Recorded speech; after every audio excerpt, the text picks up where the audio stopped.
नमस्कार दोस्तों, आप सभी का हमारे चैनल पर हार्दिक स्वागत है। दोस्तों, आज 30 जनवरी 2024 है और आज बहुत बड़ी कंपनी अरविंद लिमिटेड ने अपना क्वार्टरली रिजल्ट घोषित कर दिया है। दोस्तों, ये Q3 फाइनेंशियल ईयर 2024 का रिजल्ट्स है और ये 31 दिसंबर 2023 एंडिंग का Q3 है।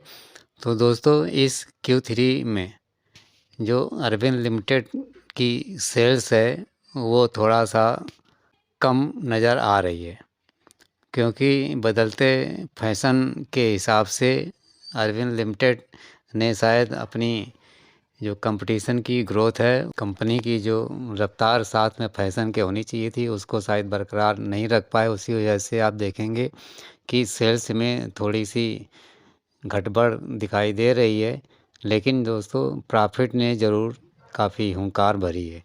तो दोस्तों, जान लेते हैं कि अरविंद लिमिटेड ने अपने Q3 में क्या परफॉर्मेंस दिखाई है। तो दोस्तों, सबसे पहले consolidated unaudited financial results Q3 के जानेंगे। तो दोस्तों, इसमें टोटल इनकम अभी Q3 में आई है 1,897.65 करोड़ की, जबकि इसके पिछले साल 31/12/2022 वाले क्वार्टर्स में 1,992.11 करोड़ की टोटल इनकम हुई थी।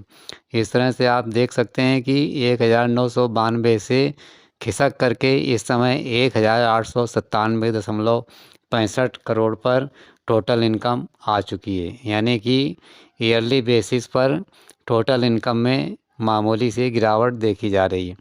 इसी तरह से अभी पिछला जो Q2 30 सितंबर 2023 का था, उसमें 1,933 करोड़ की टोटल इनकम हुई थी। उसके मुकाबले भी इस Q3 में 1,898 करोड़ ही टोटल इनकम रह पाई। तो इस तरह से क्वार्टरली बेसिस और ईयरली दोनों बेसिस पर इस समय टोटल इनकम अरविंद लिमिटेड की डाउन दिखाई दे रही है। तो यहाँ पर थोड़ा रिजल्ट्स अच्छा हम नहीं कह सकते।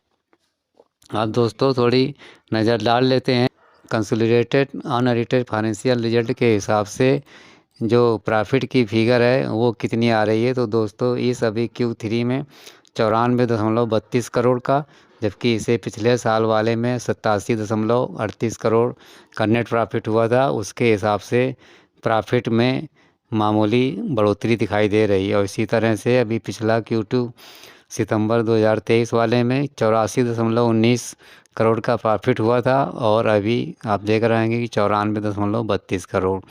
तो यहाँ भी लगभग ज़्यादा बढ़ोतरी नज़र नहीं आ रही है। इतनी तो ज़्यादातर सभी कंपनियां प्रॉफिट अर्न कर लेती हैं, लेकिन जिस हिसाब से अरविंद लिमिटेड का नाम है उस हिसाब से प्रॉफिट में भी कोई बहुत बड़ा इजाफा नहीं हो पाया है। सेल्स तो ऑटोमेटिक डाउन ही है, तो सेल्स डाउन होने से प्रॉफिट में दोस्तों जो रेशियो आना चाहिए था वो वैसे भी नहीं आएगा।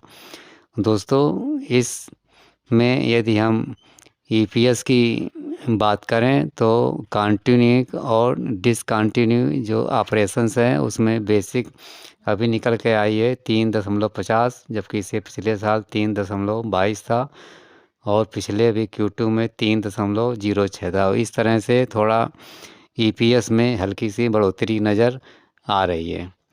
तो दोस्तों, ये था consolidated unaudited financial results Arvind limited का। तो दोस्तों, आप थोड़ा नज़र डाल लेते हैं कि जो अरविंद लिमिटेड ने अपना stand alone unaudited financial results घोषित किया है उसमें क्या स्थिति है। तो दोस्तों, यहाँ पर अरविंद लिमिटेड ने स्टैंड अलोन फाइनेंशियल रिजल्ट्स में टोटल इनकम दिखाई है 1,764.76 करोड़ की, जबकि इसके पिछले साल 1,860.84 करोड़ था। तो यहाँ भी ईयरली बेसिस पर टोटल इनकम डाउन है। और इसी तरह से stand alone unaudited financial results में जो पिछला Q2 था वो 1,772.66 करोड़ की टोटल इनकम थी और इस समय 1,764.76 ही रह गई, यानी कि क्वार्टरली बेसिस पर भी टोटल इनकम यहाँ पर भी डाउन नज़र आ रही है। तो दोनों ईयरली और क्वार्टरली बेसिस पर टोटल इनकम में गिरावट दर्ज हो रही है। और नज़र डालते हैं कि stand alone unedited financial results में अरविंद लिमिटेड ने क्या पोजीशंस बनाई है। तो दोस्तों प्रॉफिट 90.80 करोड़ अभी Q3 में, जबकि पिछले साल 81.33 करोड़ था।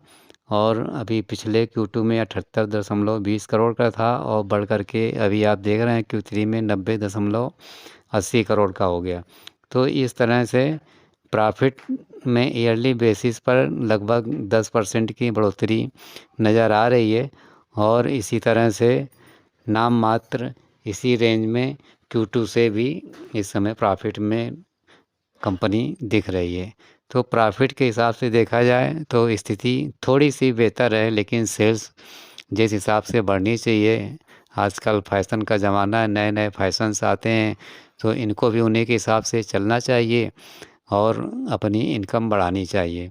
तो दोस्तों इनकम के क्षेत्र में थोड़ा पिछड़ते हुए नज़र आ रहे हैं, और प्रॉफिट के क्षेत्र में थोड़ी सी सफलता हासिल नज़र इनको आ रही है।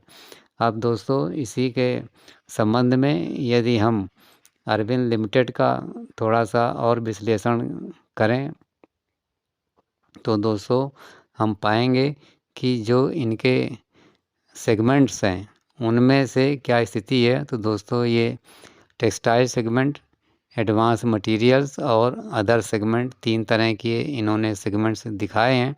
और दोस्तों इसमें जो टेक्सटाइल का सबसे बड़ा कारोबार होता है अरविंद लिमिटेड के पास, इसमें Q3 में 1394.66 करोड़ की इनकम दिखाई है, जबकि इसके पिछले साल 1525 करोड़ की इनके पास रेवेन्यू थी। तो इस हिसाब से ईयरली बेसिस पर टेक्सटाइल के क्षेत्र में ज़बरदस्त गिरावट दिखाई दे रही है, और यही हाल Q2 में है। 30 सितंबर 2023 के Q2 में टेक्सटाइल डिवीज़न में 1414 करोड़ की रेवेन्यू हुई थी, और इस समय घट करके 1395 करोड़ पर ही रह गई। और दोस्तों एडवांस मटेरियल्स की बात की जाए तो 325 करोड़ की अभी Q3 में रेवेन्यू निकल कर के आ रही है, जबकि इससे पिछले साल 297.71 करोड़ की थी। तो इन दूसरे सेगमेंट्स में एडवांस मटेरियल्स में थोड़ा सा राहत की खबर दिख रही है। और अदर्स में बात करें तो इस समय 34.88 करोड़ का रेवेन्यू है, जबकि इसके पिछले साल 23.61 था। तो इस तरह से ईयरली बेसिस पर अदर सेगमेंट में भी नाम मात्र की हम बढ़ोतरी कह सकते हैं। तो मेन जो सेगमेंट टेक्सटाइल का है दोस्तों, वहाँ पर ये अभी मात खाते हुए रेवेन्यू में नज़र आ रहे हैं।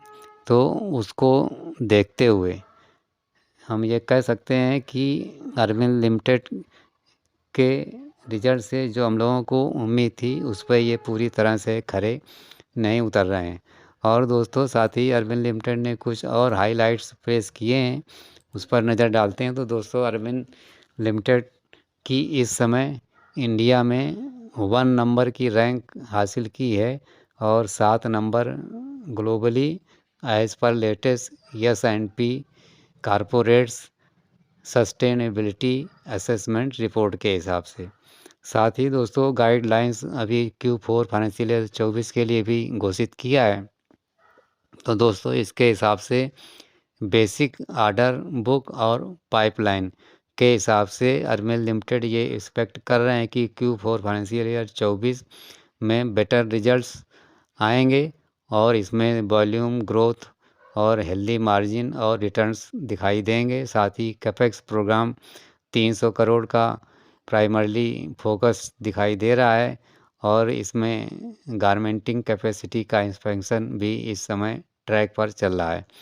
तो इस तरह से ये मान के चल रहे हैं कि जो इन्वेस्टमेंट है वो काफ़ी ग्रोथ के लिए रहेगा, और ये एक्सपेक्ट कर रहे हैं कि 400 करोड़ का इस समय लॉन्ग टर्म बारोइंग भी ये इस साल के अंदर अंदर प्राप्त कर लेंगे। तो दोस्तों इस तरह से इनके आउटलुक के हिसाब से कह सकते हैं कि थोड़ा इनका फ्यूचर थोड़ा अच्छा दिख रहा है। तो इसी संबंध में आज यदि हम अरविंद लिमिटेड का शेयर्स देखें NSE पर, क्योंकि आज ड्यूरिंग द मार्केट्स ही लगभग 11:15 बजे रिजल्ट्स आ गया था, तो उस दरमियान रिजल्ट आते ही दोस्तों मार्केट्स ने रिएक्शन दिखाया था और हल्की सी गिरावट दर्ज की गई थी। लेकिन फिर उसके बाद थोड़ा संभला, फिर गिरा और लास्ट में 313 रुपये 50 पैसे पर मात्र 0.16% की गिरावट रही और आज हाई चला गया 318 रुपये पर। लो खिसक गया था 305 रुपये 75 पैसे पर। लेकिन अच्छी बात ये रही कि आज दोस्तों जो 318 रुपये तक अरविंद लिमिटेड का शेयर गया था, यही दोस्तों 52 वीक्स हाई भी बना, यानी कि तेज़ी का माहौल शेयर्स में बना हुआ है। यानी कि 30 जनवरी 2024 को 52 वीक्स हाई 318 रुपये पहुँच चुका है। और 52 वीक्स लो की बात करें तो 27 फरवरी 2023 को 77 रुपये 70 पैसे पर था।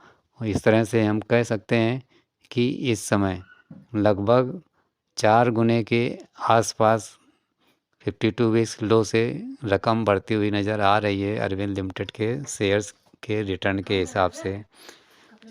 तो दोस्तों इसमें जो अब आगे आपको शेयर्स के बारे में परचेज और सेल करने और होल्ड के बारे में विचार करना है, तो दोस्तों जिनके पास होल्डिंग है वो तो बना कर रख सकते हैं, लेकिन नए निवेशक थोड़ा अभी सावधानी बरतें, गिरावट पर माल उठाएं, क्योंकि इतना बहुत अच्छा रिजल्ट्स इस Q3 को नहीं कहा जा रहा है। क्योंकि जब तक सेल्स नहीं बढ़ती है तो दोस्तों कंपनी का जो ग्रोथ होता है वो उतना अच्छा नहीं माना जाता है। तो नए निवेशक थोड़ा अभी करेक्शन का वेट करें और 250 रुपये के आसपास माल यदि पहुंचता है इसका दाम, तब वहां पर माल को बटोर सकते हैं। तो दोस्तों मेरी तरफ से आप सभी लोग शॉर्ट टर्म और लॉन्ग टर्म में अरविंद लिमिटेड के शेयर से अधिक लाभ कमाएं। साथ ही आपकी जो इन्वेस्टमेंट है, आपकी जो वैल्यू है, रकम लगी हुई है, वो कई गुना आगे बढ़े, ये मेरी हार्दिक शुभकामनाएं रहेंगी। दोस्तों वीडियो अच्छा लगा हो तो लाइक ज़रूर कर दें, शेयर भी कर दें और हमारे चैनल को भी सब्सक्राइब कर दें। धन्यवाद।